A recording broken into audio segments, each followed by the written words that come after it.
और चलिए अब रुक करते हैं खबरों का, जहां छत्तीसगढ़ के दंतेवाड़ा में एक बड़ा नक्सली हमला हुआ और इसमें 11 जवान शहीद हो गए। दंतेवाड़ा के अरनपुर में डिस्ट्रिक्ट रिजर्व गार्ड फोर्स को लेकर जा रहे वाहन पर आईईडी से हमला हुआ है। शहीद जवानों में 10 डीआरजी के जवान और एक ड्राइवर शामिल है।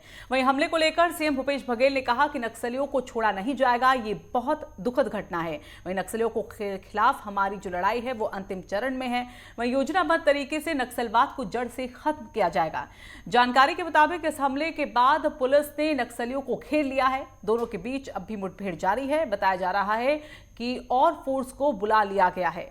जानकारी देते हुए जवान ऑपरेशन पर निकले हुए थे और इसी दौरान नक्सलियों ने अरनपुर के पालनार क्षेत्र में जवानों से भरी गाड़ी को आईईडी से उड़ा दिया। मौके पर 2 एम्बुलेंस को रवाना किए जाने की खबर है। वहीं नक्सलियों के हमले का पैटर्न बिल्कुल भी बदला नहीं।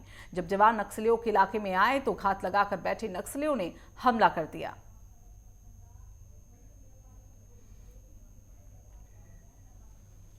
इस प्रकार की जानकारी है और ये बेहद दुखद है। और मैं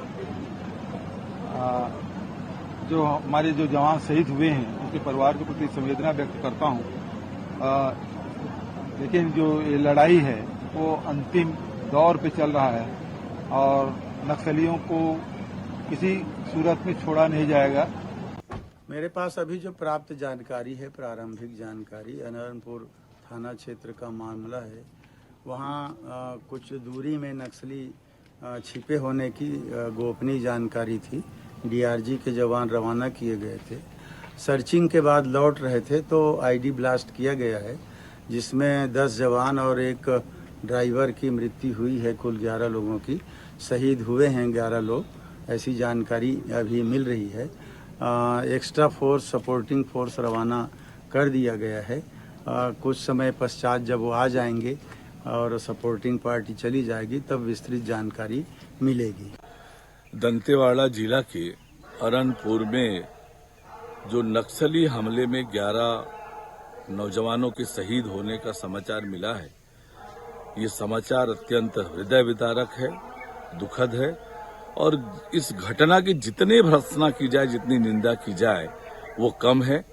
मैं वीर शहीदों के प्रति अपनी विनम्र श्रद्धांजलि अर्पित करता हूं, उनके परिजनों के प्रति संवेदना व्यक्त करता हूं।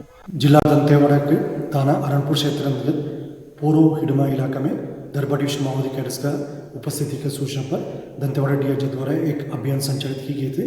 अभियान के पश्चात तब जिला मुख्यालय दंतेवाड़ा वापस लौटा थे। इस दौरान अरनपुर एवं सामेली के बीच में डीआरजी गाड़ी को आईडी के माध्यम से माओवादी द्वारा टारगेट की गई। उस घटना में हमारे एक वाहन आईडी के चपेट में गए थे। उसमें 10 डीआरजी जवान एवं एक सिविलियन ड्राइवर, कुल 11 लोग का शहादत होगी। अतिरिक्त रीइंफोर्समेंट पार्टी सीआरपीएफ एवं डीआईजी घटनास्थल पहुंच गई है। अभी घटनास्थल से सभी शहीदों का बॉडी को इवैक्यूएशन का कार्रवाई की जा रही है। मौजूद हैं दंतेवाड़ा से जो है अरनपुर मार्ग में, जहां पर इस वक्त जो है अब तक की बहुत बड़ी घटना जो है हम देख पा रहे हैं। जो आप मेरे पीछे देख रहे हैं, ये बहुत इतना बड़ा भयंकर विस्फोट जो है नक्सलियों के द्वारा जो किया गया है, जो कायराना हरकत की गई है। हमारे जवान जब जो गश्त से, डेली रूटीन गश्त से वापस आ रहे थे, मेरे पीछे आप इस तरफ देख सकते हैं गाड़ी जिसके परखच्चे उड़ चुके हैं। लेकिन और हमारे जवानों के जो हथियार हैं इस वक्त बिल्कुल सुरक्षित जो है बरामद कर लिए गए हैं। लेकिन जो जवानों की शहादत हुई है, मैं आपको बता दूं कि हमारे 10 जवान जो है शहीद हो गए हैं और जो एक ड्राइवर जो वाहन चालक था वो भी शहीद हो चुका है। और जो पीछे मेरे आप देख रहे हैं, ये विस्फोट का जो गड्ढा है, इसको देख करके आप विस्फोट की इंटेंसिटी का अनुमान लगा सकते हैं। और यहाँ पर आला अधिकारी सारे मौजूद हैं, एम्बुलेंस भी आ चुकी है और जो है सारी जो है ज़रूरी कार्रवाई की जा रही है और हम लगातार आपको अपडेट दे रहे हैं। देखिए, जो मैं कैमरामैन से रिक्वेस्ट करूंगा कि गड्ढा दिखाएं कि कितना जो है भयानक जो है भारी विस्फोट जो है इस वक्त यहाँ पर किया गया था। और यही वजह है कि गाड़ी के जो है बिल्कुल कोई नामो निशान भी देखने को नहीं मिल रहा है। मैं आशु भदौरिया, नेटवर्क 10 के लिए, दंतेवाड़ा।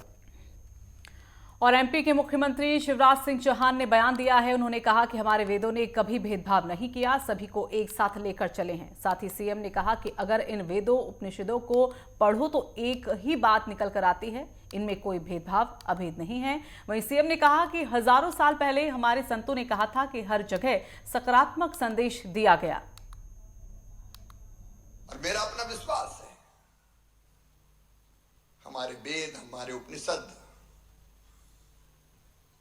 गीता हो, उपनिषद हो, ब्रह्मसूत्र हो, अगर ध्यान से पढ़ो तो एक ही बात दिखाई देती है, एक ही चेतना सब में है, कोई भेद नहीं, अभेद। अब अभी देखो यूक्रेन और रूस लड़ रहे हैं, तृतीय विश्व युद्ध का खतरा मंडरा रहा है,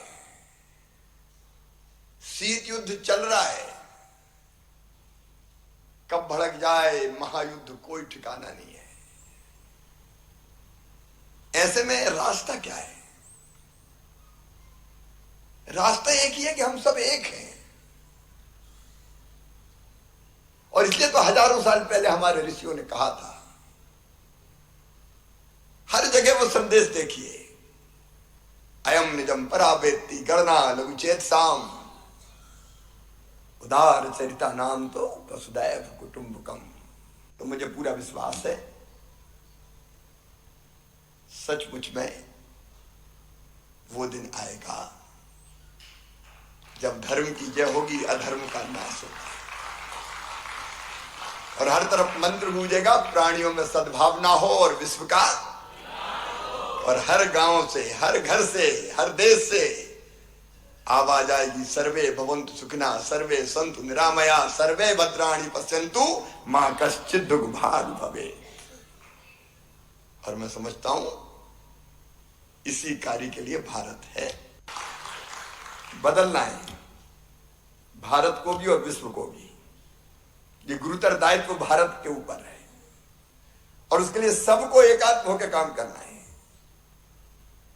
संत मार्गदर्शन करें, उनके नेतृत्व में, उनकी कृपा प्राप्त करके, उनके आशीर्वाद से हम सब लोग उनके पीछे चलेंगे, क्योंकि एक आत्मा है तो हम में भी वही आत्मा है, वही चेतना है, और इसलिए शायद प्रभु की इच्छा है और ये होगा। इसलिए अद्वैत जागरण शिविर, जिससे ऐसे शंकर दूत निकलते हैं, और इसलिए परिव्राजन योजना, संत निकल पड़े एक एक क्षेत्र में, एक एक विकास खंड में। संतों की उपस्थिति ही सुविचारों का प्रसार कर देगी, उनकी कांति, उनकी आभा, उनकी विद्वता, उनकी तपस्या, उनकी सिद्धि वातावरण बदल के रख देगी। इसलिए आश्रम में बैठने का समय नहीं है,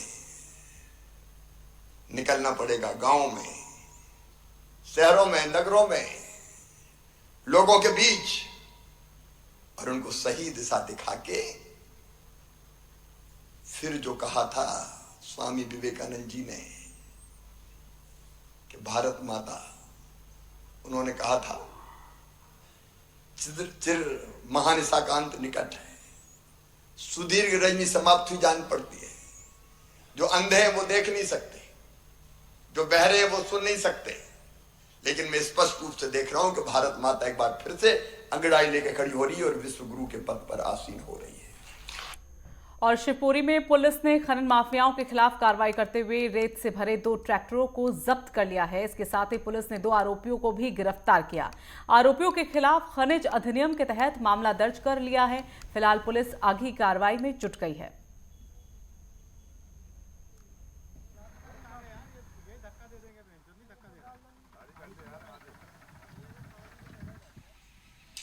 आज दोपहर मुखर द्वारा सूचना प्राप्त हुई कि सिंध नदी में दिलवारा घाट से कुछ लोग अवैध रूप से अपने ट्रैक्टरों में रेत का उत्खनन कर रहे हैं तथा रेत भरकर ले जाने वाले हैं। उक्त सूचना पर दबस्ती गई तो दिलवारी घाट पर 2 ट्रैक्टर पाए गए, एक आयसर है तथा दूसरा पावर ट्रैक है। दोनों के नाम पते पूछे तो एक ने अपना नाम अक्षय यादव, दूसरे ने अपना नाम जीवन कुशवाहा निवासी डमोरा का अपना बताया था। दोनों के ट्रैक्टरों में रेत भरा हुआ था। इस संबंध में उनसे रॉयल्टी चाही गई तो कोई रॉयल्टी नहीं होने पाएगी। रेत चोरी भरकर ले जाना पाया गया। इस संबंध में दोनों को विरुद्ध धारा 379 भादावी एवं खनिज अधिनियम। और फिलहाल यहाँ पर वक्त हो चला है एक छोटे से ब्रेक का, जल्द हाजिर होंगे।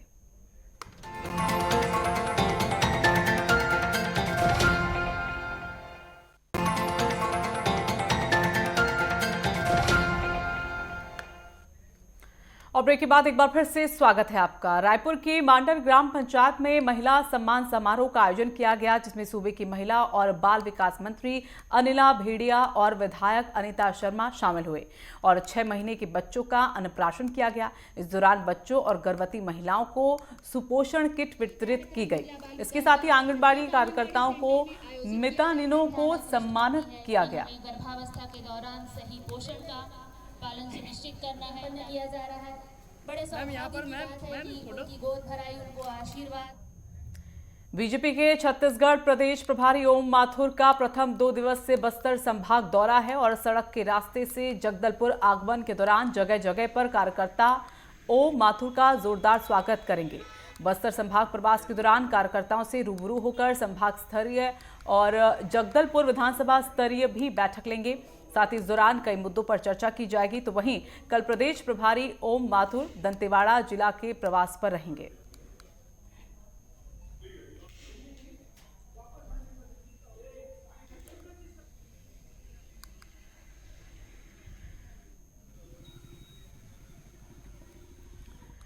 और भारत के पारंपरिक खेल लाठी को पुनर्जीवित करने के लिए ट्रेडिशनल लाठी महासंघ द्वारा ग्वालियर में आयोजित 2nd राज्य स्तरीय ट्रेडिशनल लाठी टूर्नामेंट का समापन हुआ, जहां विजयी प्रतिभागियों को पुरस्कार दिए गए। तो वहीं प्रतियोगिता में शामिल अन्य सभी प्रतिभागियों को सांत्वना पुरस्कार दिए गए।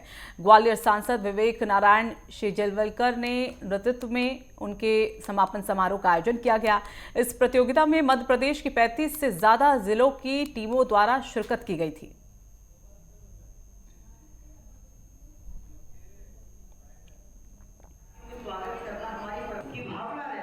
बहुत अच्छा लगता है। कब से चला रही हो आप लाठी? 4 साल हो गए। अभी तक आपने कोई पुरस्कार वगैरह जीता है? हाँ। कौन कौन से पुरस्कार जीते? गोल्ड मेडल ये सब, और नेशनल में और इंटरनेशनल में खेली हूँ 1 ईयर से। कैसा लग रहा है आपको? बहुत अच्छा लगा। अभी तक कौन कौन से आपने कप वगैरह जीते? पहले उज्जैन में जीता, फिर ग्वालियर में जीता, फिर नेपाल में, अब ग्वालियर से। कम से कम 7 तक के मैंने ट्रॉफियाँ जीती है और 14 मेडल्स जीते, जिसमें से आधे गोल्ड है और सिल्वर और ब्रॉन्ज। लाठी चलाने में कैसा लगता है? बहुत अच्छा लगता है। Yes sir. कैसे प्रेरणा मिली आपको लाठी सीखना चाहिए? ये हमारी रजनी मैम ने हमको ट्रेन किया है, जिससे कि आज मैं यहाँ पर खेलना करा हूँ। छतरपुर जिले के चंद्रनगर गांव में काफी समय से विवादित सरकारी भूमि पर दबंगों ने अतिक्रमण कर लिया था। कई बार शिकायत के बावजूद भी कोई कार्रवाई नहीं हो रही थी। वहीं जब मामला मीडिया में आया तो अधिकारियों के द्वारा काम को रोक दिया गया और जांच के आदेश दिए गए। एसडीएम अक्षत जैन के द्वारा स्थल पर जांच करते हुए 1 हफ्ते में अवैध अतिक्रमण को हटाने का आश्वासन दिया गया है।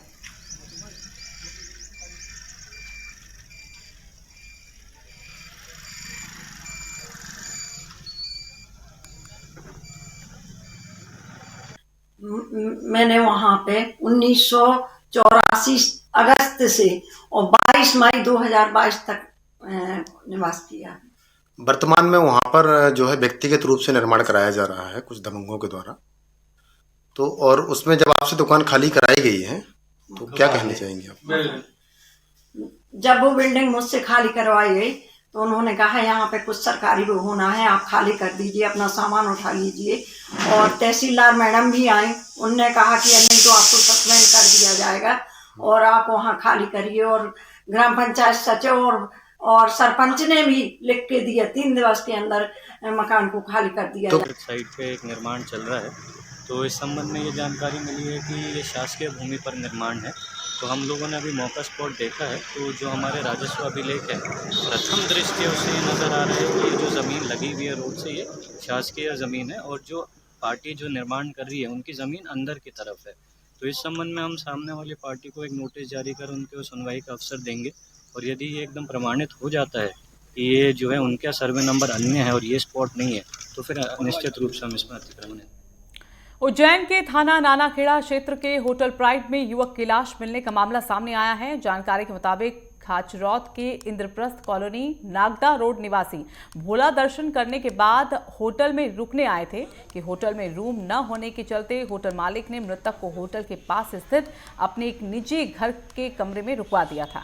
सुबह चेकआउट के समय जब होटल का कर्मचारी भोला मालवे को उठाने गया तो काफी देर आवाज लगाने के बाद भी उसने दरवाजा नहीं खोला। जैसे तैसे खिड़की से हाथ डालकर दरवाजा अंदर से खोला गया और नानाखेड़ा थाना पुलिस को इसकी जानकारी दे दी। मामले में पुलिस ने केस दर्ज कर जांच शुरू कर दी है।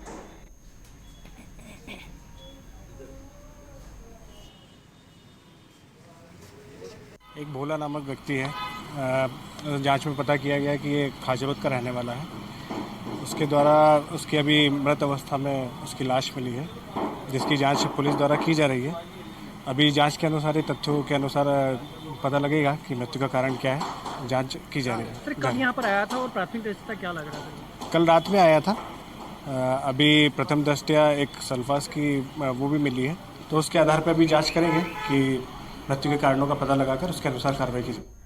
छतरपुर जिला में महाराजपुर से वापस आते समय कार अनियंत्रित होकर पेड़ से जा टकराई, जिसमें ड्राइवर सहित 4 लोग घायल हो गए और 2 लोगों की हालत गंभीर है, जिसमें एक को जबलपुर और एक को झांसी रेफर किया गया। घायल ने बताया कि लकड़ी लेने महाराजपुर गए थे। वापस आते समय गांव का ड्राइवर नशे की हालत में मोबाइल पर बात कर रहा था कि तभी गाड़ी अनियंत्रित होकर पेड़ से जा टकराई और ये हादसा हो गया।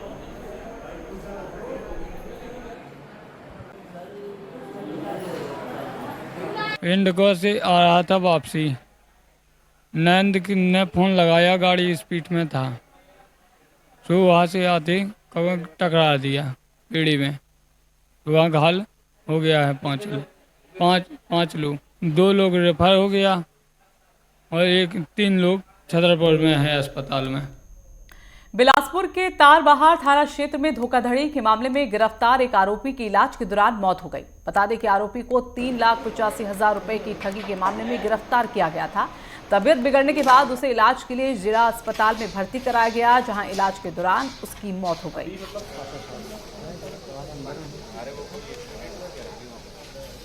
कल शाम को पता चला कि कल जब मैं रात को वर्किंग करके आया, मैं रायपुर में रहता बेसिकली, मेरी भाभी, हमारा गांव है मुंगेली, तो वहाँ पे से भाभी जी और भैया को कहाँ से उठाए हमको जानकारी नहीं है।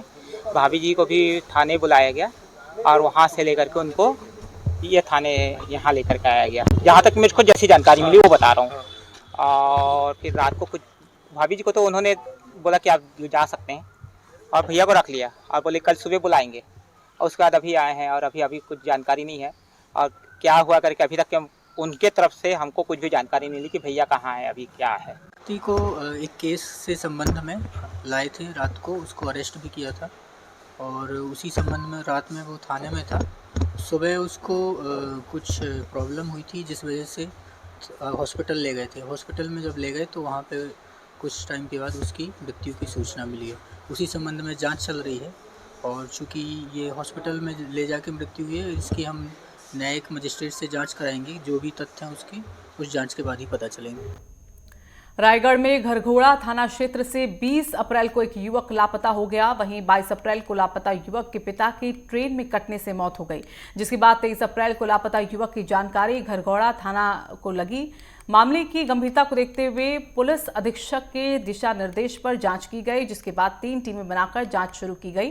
वहीं खेत में खोजने पर कुछ मानव अवशेष मिलने के संदेह पर घरघोड़ा पुलिस को जानकारी दी गई, जिसके बाद पुलिस मौके पर मिले अवशेषों को साथ ले गई और आगे की कार्रवाई में जुट गई है।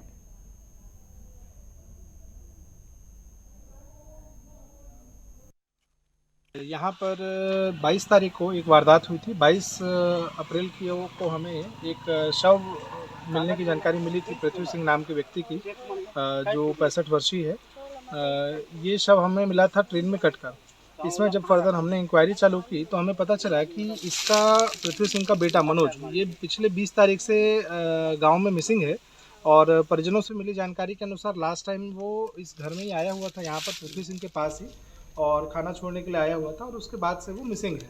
कोंडागांव में में जिला प्रशासन हर साल की तरह इस बार भी समर कैंप का आयोजन करने जा रहा है। कैंप की शुरुआत 1 मई से होगी। पिछले साल 400 से ज्यादा स्कूली छात्रों ने कैंप में हिस्सा लिया था। वहीं इस बार जिला प्रशासन ने 1200 छात्रों का लक्ष्य तय किया है। समर कैंप में छात्रों को डांस, तबला समेत तमाम कौशल सिखाए जाएंगे। कैंप का मकसद छात्रों का चहुमुखी विकास करना है।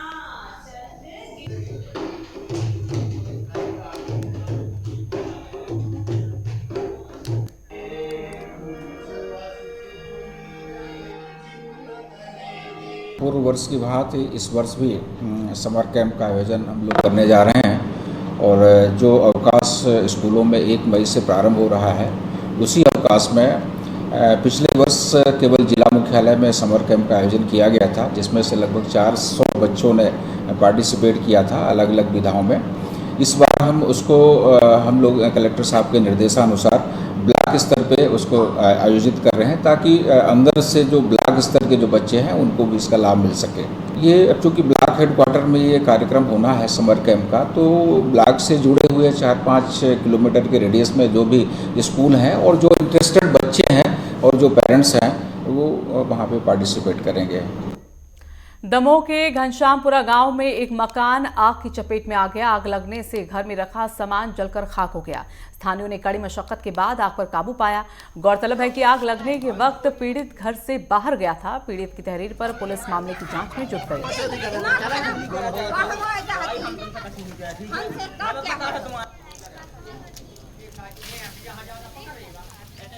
हम काम पे हटे तो घर में आग लग गई।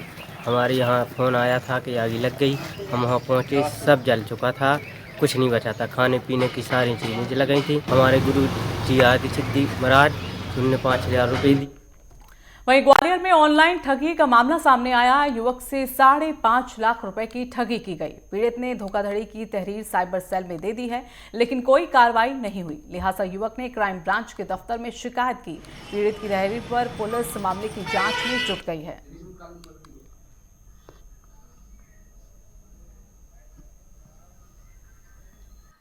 एक साइबर फ्रॉड का केस सामने आया, जिसमें उदयभान फरियादी है। उसके द्वारा ये बताया गया कि मैंने OLX पर, चूँकि मैं मकान को रेंट पे देना चाहता था, OLX पर मैंने उसका ऐड डाला और तभी एक व्यक्ति ने संपर्क किया मुझसे और उसके द्वारा बताया गया मैं CISF में काम करता हूँ, मेरा ट्रांसफ़र ग्वालियर हो गया है, चूँकि मैं आऊँगा बाद में, लेकिन मैं रूम रेंट पर लेना चाहता हूँ। और फिर उसने बताया कि मुझे आपके अकाउंट में पैसे ट्रांसफ़र करने हैं। अकाउंट की डिटेल मांगी। फिर उसके बाद मेरे पास एक OTP आया, तो मैंने OTP भी उसके साथ शेयर कर दिया। फिर मैंने देखा तो मेरे अकाउंट से लगभग 5,60,000 रुपये कट गए थे। तो उसके द्वारा रिपोर्ट की गई है। तो थाना क्राइम ब्रांच में IP सेक्शन 4D0 और 66 IT एक्ट के तहत और फिलहाल यहाँ पर वक्त हो चला है एक छोटे से ब्रेक का।